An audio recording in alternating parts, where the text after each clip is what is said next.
Welcome back to my channel, Lady and the Drink. I'm Alex and I'm here to show you how to make some cocktails at home, especially at the moment. I know everybody is stuck at home, so let's get to it. Today we have a really easy one. I thought that because a lot of people maybe are finding it difficult to get hold of supplies, you probably don't have all kinds of things like Benedictine and bitters and stuff like that lying around. I thought instead we would go with something that is fairly flexible and you're probably going to have the stuff on hand, and if not, it's pretty easy to get hold of. 3 simple ingredients. So what we're going to make is the daiquiri, and as far as ingredients go, you need rum. I have 2 different types of rum here, a white rum and a sort of funkier pot still Jamaican rum.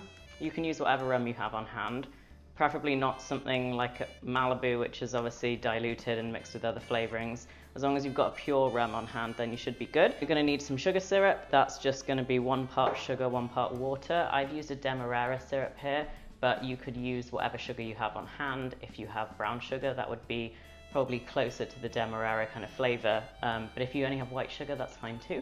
And then you're going to need some limes or some lime juice. And if you don't have limes, you can use lemons. You just need something that's acidic. You could probably even use grapefruit at a push. So, before we get started, I'll just tell you a little bit about the cocktail.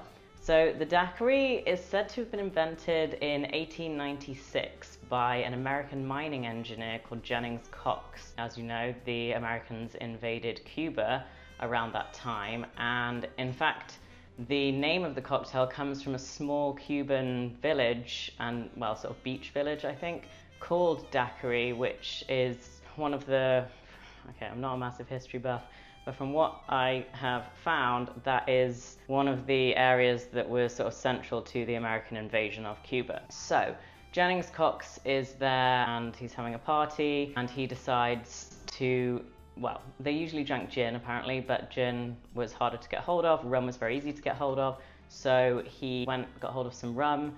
I think it was originally lemons from what I read about his recipe, and sugar, and mixed it together and served it over ice, and decided that instead of calling it a rum sours, which is really what it was, he would give it a more, fancy name, and decided to name it after the nearby village, hence Daiquiri. In fact, before we go on to the rest of the history, I'm going to start slicing up some limes and juicing them, because as you can see, I have these really tiny key limes. I like these. You can get them from the Mexican market.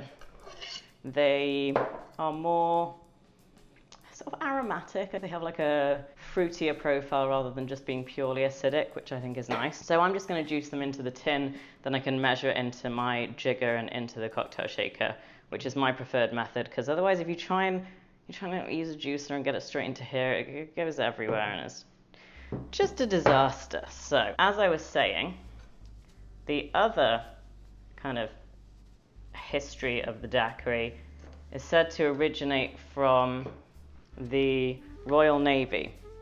So the Royal Navy were entitled to, you're going to laugh at this, a gallon of beer a day. By law, they were entitled to that.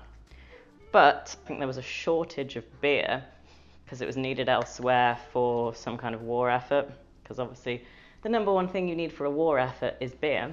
Anyway, so instead of beer, the higher-ups decided, well, we've got all this rum around here, why not use rum?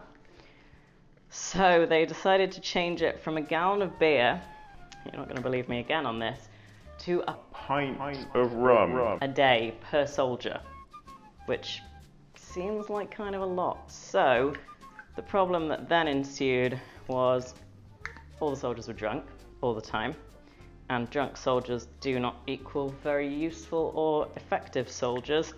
So one admiral decided around the 1740 or 1704, I know there was a 4 in there, he decided to try and remedy this by actually diluting this rum with citrus juice and sugar. Now, if you know anything about the history of life on a boat back then, a common problem was scurvy, which is a vitamin C deficiency, I believe. And this could be easily remedied by consuming citrus. So they were kind of, killing 2 birds with 1 stone here. They were managing to water down the alcohol, keep everyone happy because it tasted good, and keep away the scurvy. So you wouldn't probably believe it, but back then in the 1700s, the British Royal Navy was getting drunk on cocktails, mandated by law. Pretty sweet. I wonder what Navy soldiers of today would have to say about that. I'm going to put my ice in here. So this is going to be a shaken cocktail. Anything that has citrus in it or any kind of juice, you need to shake to integrate it better. Whereas if it was just pure booze, like the cocktails that we've done previously, then you can just stir it. So the proportions here are very easy. It's 2 to 1 to 1. So 2 parts alcohol, 1 part sugar, and 1 part citrus. Again, you can like play around with the different types of citrus you use. You could mix lemon and lime. Things are flexible in these times. All right, we're not quite there. One thing I will also mention while I am doing this is I used to just throw away all the spent husks of the citrus, but I found a couple of recipes on Punch, which is one of my favorite websites for cocktails and alcohol-related articles, on how to turn it into what's called a citrus stock. So you basically boil it with water, and then take out the citrus, reduce it like you would a stock with meat, bones, or vegetables, and then adjust the acid slightly with some citric acid and malic acid. So yeah, I have been keeping mine in the freezer in a zip and seal bag, which is now getting really full, so I think this weekend is going to be when I try that out. So I'll let you know how it goes next time. And then once you've got that stock, you can adjust the sugar content to make more of a syrup, or you can keep it with slightly less sugar, and you can sort of use it as almost a juice substitute. Looks like we hit the nail on the head. Now I'm just going to strain this into here because I've got some seeds, because the seeds in these limes are so tiny that they actually end up going through the juicer. Anyway, I'm babbling. So 1 part of sugar syrup. I would also love to know what you guys are coming up with at home at the moment, with what ingredients you've got on hand as far as drinks go. So please let me know in the comments what you guys have been up to, but please always drink responsibly. Anyway, I'm going to go in with this rum because it's funkier and I really like that element to it. It smells like pure caramelized bananas is the best way I could describe it. I know in America you have this dish called Bananas Foster. It's basically like that. It's delicious. So we're going to go in with 2 ounces of this. I know I always go really quiet when I'm pouring, but I find that I really have to focus, so I'm just going to spill it everywhere. And we can't be wasting alcohol at moments like this, definitely not. Okay, so our ingredients are in here. I'm going to tip this into the tin and then we're going to shake. Okay, so we're going to shake this until the outside of this tin gets frosty. This is called a Boston shaker. If you have one with 2 tins, that's great. If you just have a shaker that's, I think it's called a Parisian shaker, the one that's kind of just 1 cup with a lid that goes on, you can use that. You've got a blender bottle, use that. Whatever you've got, a jar, anything.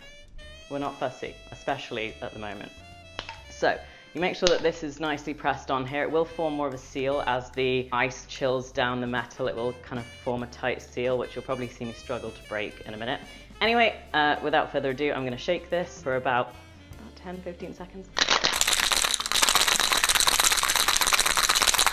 Okay, so as you can see, the tin is frosty. I'm going to now try and tap with the heel of my hand the bit where they connect.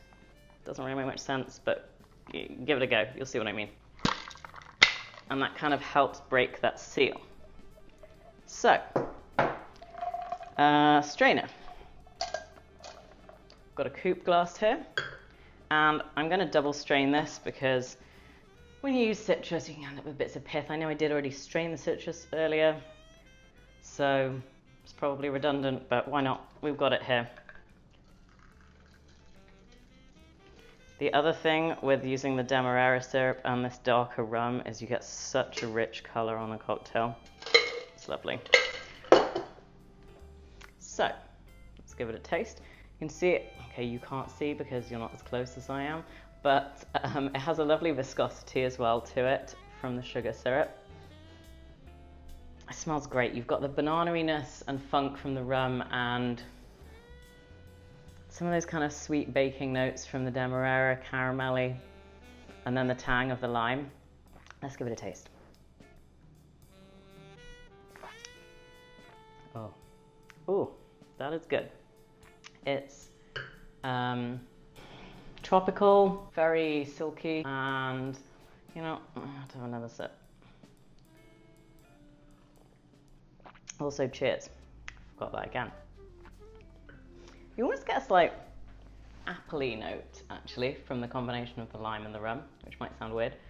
It's tropical, it's zingy, it's fresh, it's delicious. You can mix it up. Same proportions will also work for other alcohols. If you've got gin, same thing, you make a gin sour. You've got whiskey, make a whiskey sour. I wanted to provide you guys with a recipe this week that was gonna be something that you could easily adapt at home, play around with, and hopefully really enjoy. So yes, that's about it from me. I hope that you're all staying safe and staying healthy, and I'll see you next time, where hopefully we'll have another 3-ingredient easy cocktail for you, so it's something that you can get your hands on and get drinking for your Friday night happy hours. So I guess that's cheers from me and happy drinking.